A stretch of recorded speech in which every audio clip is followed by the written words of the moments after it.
Okay, so tak apalah, I tinggalkan you dengan kerja lah. Okay. I will share with you first assignment. Okay, very simple assignment. In fact, I just want you to form a group, members, 3 members in a group. If I'm looking at your list of list in section 1 right now, 36 students, so 3 members in a group. I want you to produce a mind map on Malaysian legal system. So this one is considered as a revision. It's a revision for your quiz. Okay. The submission of mind map on Malaysian legal system will be on next Wednesday. Okay, hari Rabu depan. Nanti saya akan letakkan the details of the assignment in the e-learning. Okay. So you can use whatever software, free software of mind map. You can also use, if you have Gmail, in Gmail there is mind map software you boleh pakai untuk sediakan untuk siapkan tugasan inilah. Okay, so it's either you juga boleh gunakan PowerPoint biasa untuk buatkan satu mind map berkenaan dengan what is the important point under the topics of Malaysian legal system using your own creativity. So the allocation of marks, 5 marks will be given for the mind map. Okay, this one is in order to, saya nak pecahkan beberapa tugasan lah. Mungkin ada. This one is considered as mini assignment supaya student boleh score markah yang lebih tinggi lah untuk di subjek. Okay. So nanti untuk detail assignment saya akan masukkan dalam e-learning. So based on notes Malaysian legal system ni, keluarkan satu mind map peta minda, apa yang you faham berkenaan dengan Malaysian legal system. So right now I'm sharing with you the introduction to contract law. Okay, we will discuss a little bit on this one because since that we have no time.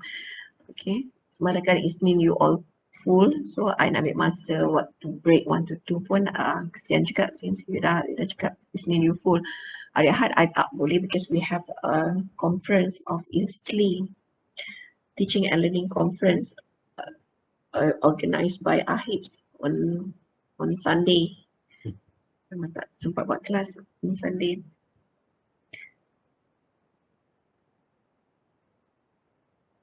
Okay, sekejap. I'm sharing with you.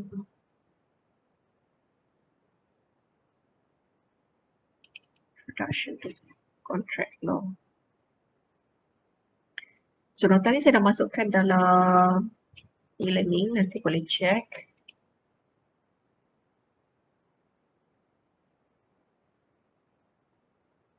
Okay, so right now we will discuss the second topic under the commercial law of contract. So for law of contract, okay, the main reference will be Contract Act 1950, Akta Kontrak 1950. Akta Kontrak 1950 ni saya dah sharekan dengan you all juga dalam e-learning, so have a look at the Contract Act 1950. What we want to discuss on the contract is that the contract is considered as the basic or foundation of a relationship between two persons. If they involved in any transaction, mesti akan ada contract. So for example, in terms of setting up a business, maybe there are a series of contracts that have to be signed by parties that want to set up a business. Okay, for example, kalau kata nak set upkan satu business, a person have to contohnya menandatangani loan contract, contract pinjaman wang, okay, daripada bank. So that contract is considered as an official contract or formal contract. Okay. Beside of that contract, okay, a person who want to establish, okay, a company or partnership also have to have a partnership agreement, for example. Okay, kalau kata untuk partnership, kena ada partnership agreement. Untuk company pun kena ada company agreement lah. Okay, and then kena ada MOU, MOA, Memorandum of Association, okay, dan sebagainya. And if the business, okay, hire workers, kena ada contract of service, kena ada kontrak perkhidmatan. Dan sekiranya perniagaan yang ditubuhkan tadi need a place, a premise, okay, to operate, then maybe, okay, the company or partnership has to rent a premise, okay, sewa bangunan. So kena ada rental contract or tenancy contract. So kita nampak kat sini, contract ni can be a various contract lah. Okay, so kalau kata for all of you right now, maybe semua orang dah menandatangani kontrak pinjaman pendidikan, PPT, okay, apa ni, PTPTN, okay, ataupun maybe some of you receive a scholarship. Okay, so you have joined, okay, a contract, ataupun ada antara you yang pernah beli motorcycle ke, pernah beli kereta dan sebagainya. So you have joined a contract of hire purchase contract. So lots of contract lah sebenarnya. Jadi kalau kata untuk yang dah mampu beli rumah, kan sekarang ni orang cakap at the age of 20 pun ada yang dah boleh beli rumah. So mungkin ada yang dah sign the sale and purchase agreement. Okay. So lots of contract in fact. Jadi apa yang dimaksudkan, the definition of contract itself, kita nak lihat what is meant by the contract. Okay, so Anson, legal scholar, the author of the books of Principles of Law of Contract, he defines a contract as a legally binding agreement. A legally binding agreement made between two or more persons. Okay, legally binding agreement made between two or more persons. So please highlight again that sentence. The contract, okay, that can be enforced in court, okay, must a contract which is considered as a legal binding agreement. So to be a legally binding agreement, a contract need the foundation of a contract, that all the requirements to make a valid contract must be there. Kena ada offer, acceptance, consideration. Okay, offer, acceptance, consideration. This one, the three elements ini kita katakan sebagai basic foundation of a contract. Tapi beside of that, we also have to look at the intention of the parties who involved in the contract, as well as a capacity to enter into a contract, whether that person is capable to enter into a contract or not. The principal rule under the law of contract is that an adult, okay, an adult who are matured person can enter into a contract. So bila mana kita cakap adult, orang dewasa, maka minor ataupun infant ataupun kids, kanak-kanak, okay, tidak boleh join contract. Later nanti kita akan buat satu perbincangan berkenaan dengan isu di mana kanak-kanak juga boleh join contract in certain contract lah. And when it is stated that an adult who are matured person, orang yang matang, so orang yang sihat akal, dia boleh join contract. So insane person, orang yang gila tak boleh join contract. That one is the principal rule, but there are exception to that lah. Ada pengecualian di mana orang gila pun boleh join contract and the contract is considered as a valid contract. Nanti kita akan bincangkan. So ada a few elements, okay, beside of offer, acceptance and also consideration. Selain daripada tawaran, penerimaan dan juga balasan. Okay, we also have to look at the intention, capacity. We also have to look at the consent of the parties who involved in the contract. Adakah mereka memasuki kontrak tersebut secara sukarela ataupun tidak? The freedom to enter into a contract. Jadi kalau kata ada unsur tipu, ada unsur paksaan, so the contract later on will be considered as avoidable contract. Contract boleh batal. And the content of the contract also must be legal. The content of the contract. Jadi kalau kata contract itu mempunyai unsur-unsur illegal, contohnya ada dua pihak berkontrak tapi melibatkan perkara yang illegal, bertentangan dengan undang-undang. For example, in terms of contract of human trafficking, for example, penyeludupan manusia. So kita katakan that contract, ada contract tapi the contents of the contract is illegal, then the contract is considered as a void contract. Contract batal. And the contract must be created by 2 or more person. To form a contract, need 2 or more person. Perlu ada 2 ataupun lebih. Ada 2 ataupun lebih pihak. Tak boleh seorang-seorang buat kontrak.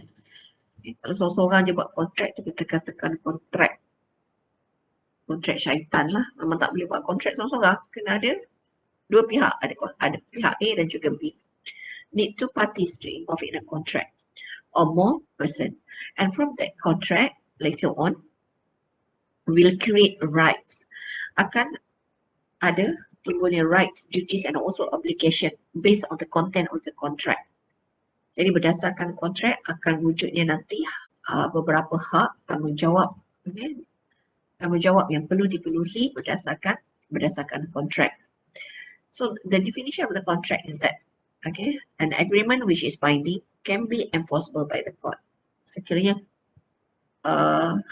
perjanjian tersebut mengikat, it must be a legally binding agreement and that agreement can be enforced by the court. Boleh dikuatkuasakan di mahkamah.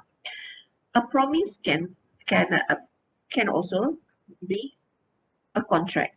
Satu janji boleh membuatkan later on wujudnya satu contract. Agreement can be a contract. A promise also can be a contract. So cuma kena ada all the requirements to form a valid contract must be there lah.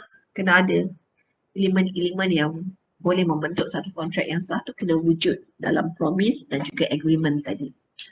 The offer, acceptance, consideration, intention, the consent of the parties to be involved in the contract, dan mereka yang terlibat dalam kontrak, the person who involved in the contract also must be capable person, orang yang layak untuk masuki kontrak, and the content must be legal. So barulah boleh dikatakan kontrak itu satu kontrak yang sah. Right now we want to look at the classification. Beberapa kelas kontrak. Yang pertama ialah contracts by deed. Contract by deed is an official agreement. A deed is a formal legal document. Contract by deeds refer to formal contract yang di mana ada sign, ada signature of the parties who involved in the contract. We know that the contract must be met by 2 or more persons. So all the parties who involved in the contract has to put their signature there. And the contract also mesti ada witness, ada saksi. Dan to make it the contract more solid enough to be bring to court later, the parties involved in the contract can put a stamp of commissioner of oath. Boleh bawa pergi jumpa Pesuruhjaya Sumpah dan put a stamp of commissioner of oath and also stamp duty, matikan stamp of that contract. So the contract can be very solid evidence to be bring to court later. Kalau kata ada dispute between the parties involved in the contract, then the contract is considered as a solid evidence. And every party has to keep the copy of the contract. Itu yang kata delivered to effect or conveyance or transfer of property. So setiap pihak kena ada buat satu simpanan salinan kepada kontrak tersebut. And we know that from the contents of the contract, the rights, the duties and also obligations will arise from that contract. That one is contract by deeds. Maksudnya satu contract yang formal. For simple contract, this one is referred to our daily contract. Setiap hari sebenarnya kita buat contract, because tadi I mentioned that promise also can be a contract. Kita buat janji, you janji dengan kawan nak pergi tengok wayang dan sebagainya. Okay, one of your friend offer you, esok jom tengok wayang, and then you say yes. So the contract exists there. That one is simple contract. Contracts which are not deeds are not a simple contract. So in that situation, okay, in that situation, you tak buat secara bertulis pun, you tak letak tanda tangan pihak yang buat offer, siapa yang buat acceptance tadi tak ada tanda tangan pun, and then tak ada saksi, tak ada commissioner of post punya stamp there, tak stamp duty pun, contract yang you buat dengan kawan tu, but that one is considered as simple contract. Because it is not contract by deeds. Okay, very simple. Simple contract ni contract yang kita buat hari-hari. You janji dengan parent untuk study, okay? Untuk belajar bersungguh-sungguh untuk dapat result yang bagus. So that one is considered as simple contract. So you have to tunaikan janji tersebut lah. Okay? So for simple contract, informal contract can be made in any way, in writing. You nak janji dengan kawan, boleh hantar teks, boleh hantar WhatsApp, SMS, okay, boleh buat email dan sebagainya, nak hantar message through Telegram pun can be done in writing. Also kalau kata nak buat secara bertulis proper pun boleh. Okay, but okay, kalau kata that one, kalau kata dia buat proper, siap ada saksi dan sebagainya, that one can be contract by deed lah pula. Okay. And it also can be done oral. Okay, secara oral. Boleh buat call pada kawan, okay, secara mulut saja. Contract boleh dibuat secara percakapan. And it also can be implied from conduct. Kita boleh faham melalui gesture badan, okay, melalui kelakuan, conduct. Okay, for example, okay, your friend offer you something dan ada masa. Kita kan ada masa, ada hari yang kita rasa macam kita tak nak bercakap dengan orang. Okay. So pelakuan je ada. Okay, kawan you offer something pada you dan you angguk. So itu dah cukup untuk menunjukkan berlakunya penerimaan. Yeah, but we have to make sure lah. Okay, the conduct must be a well-known conduct, well-known gesture, and understandable one. Orang faham apa yang kita kita bagi feedback tu tadi, sama ada ini shows acceptance or rejection there, penerimaan ataupun penolakan dibuat.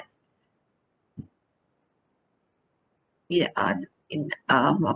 generation right now sekarang ni mungkin mereka ada conduct yang hanya both of you je faham, you dua orang je kawan yang faham, gunakan kod apa-apalah. Okay. Kata kod Morse tu orang lain tu boleh faham. So guna kod yang you dua orang je boleh faham. Kalau kata kelip mata sekali ya, kelip mata dua kali kan tidak. So as long as okay, the gesture or the conduct is understandable between both parties involved in the contract to show whether there is acceptance or a rejection there. That one is for simple contract. Can be done through writing, oral, and also through conduct. Another classification of contracts, bilateral contract. So for bilateral contract is where a promise by one party is exchanged for a promise by the other. Kita habiskan sikit classification ni je lah. A bilateral contract where a promise by one party is exchanged for a promise by the other. So dalam konteks bilateral contract is exchange of promise. For example, Ali want to offer his motorcycle to Bakar for RM 2,500. Bakar accept that promise. So berlakunya exchange of promise. Okay, and both party agreed to meet at one place. Ali pass the motorcycle to Bakar, Bakar transfer the money to Ali. So wujudnya consideration there, balasan. Okay, pertukaran barang tadi, motorcycle dengan wang tadi kita anggap sebagai consideration, balasan. So the exchange of promise is enough to render them both enforceable. Contohnya thus in a contract for the sale of goods, the buyer promises to pay the price and the seller promises to deliver the goods. Okay, so exchange of promise is bilateral contract. Unilateral contract. Okay, or unilateral contract where one party promises to do something in return for an act of the other party. So in the situation of a unilateral contract, we can say that it is a contract offered to the public. Bila you lihat contoh kat sini, okay, di mana X promises a reward to anyone who will find his lost wallet. X lost his wallet and he promised to reward anyone who find his lost wallet. Okay, for example, if B find the wallet and give it back to X, so X is bound to the promise to give reward to B. Okay, so dalam situasi ni kita nampak only X will bind to that promise. Okay, no one is bound to search for the lost wallet. Tak ada siapa pun terikat untuk cari wallet X yang hilang. Tapi X akan terikat dengan janji dia untuk bagi ganjaran sekiranya mana-mana orang later on kita jumpa wallet dia dan serahkan wallet tersebut pada dia balik. Okay, so kita nampak situasi dia for unilateral contract ni, if we look at the situation of e-commerce nowadays. A lot of traders jual barang using the e-commerce platform, Shopee, Lazada, whatever website, social media dan sebagainya. So the goods being offered to the public dan tak menjadi tanggungjawab kita pun, tak jadi kewajipan kita untuk beli barang tersebut. Tapi kalau kita nak beli, then we already, okay, we accept the offer by the traders. That one is unilateral contract. Okay. Ada soalan kelas berkenaan dengan contract by deed, simple contract, and also bilateral as well as unilateral contracts. Sekarang dah 3:56. So it's like that, all of you understand, okay? So rasa kita berhenti kat sini lah. Okay? Nanti I will share with you the details of the assignment 1, okay, on mind map of Malaysian legal system dalam e-learning. So please form a group consists of 3 members, okay, to finish the task. Okay. I will give you 1 week, okay, to finish the task. The submission will be Wednesday next week. Okay. And on Thursday, okay, on Thursday you will have a quiz. Okay, mana kita tak ada kelas, tapi saya akan lepaskan you all dengan quiz lah. I will give link for a quiz hari Khamis. Submission untuk mind map hari Rabu. So kalau kata I will prepare, saya akan lihat nanti sama ada I will prepare and share to you record of introduction to law of contract ataupun open acceptance kemudian lah. Nanti saya akan informkan dalam group WhatsApp. Okay, so thank you everyone. Okay, so please make sure that you